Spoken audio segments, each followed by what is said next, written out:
আসসালামু আলাইকুম। শীতের সংবাদ নিয়ে আমি হাজির হলাম আপনাদের কুতকুতি ভাবি। প্রথমেই রয়েছে বিবাহিত পুরুষদের জন্য সরকারের পক্ষ থেকে সতর্ক বার্তা। অতিরিক্ত ঠান্ডা তীব্রতার কারণে ঘরের বউকে সকাল 10টার আগে ঘুম থেকে জাগানো যাবে না। 10টার পর দুপুর 2টার মধ্যে বউকে গুড মর্নিং বলে আলতোভাবে ঘুম ভাঙাতে হবে। এর আগে যদি কম্বল টানাটানি করে বা পানি ঢেলে বউয়ের ঘুম ভাঙানোর চেষ্টা করা হয়, সন্ত্রাসী স্বামী হিসেবে মামলা দায়ের হবে। এবার দ্বিতীয় সতর্ক বার্তা, বউয়ের কম্বলের ভিতরে ঢুকে যখন তখন অহেতুক নড়াচড়া করা যাবে না, তাহলে শারীরিক টর্চারের মামলা দায়ের করা হবে।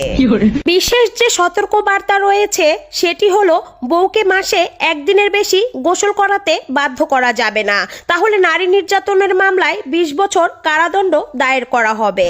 এখন নেব বিরতি, বিরতির পর নিয়ে আসবো ব্যাচেলরদের খবর। ধন্যবাদ।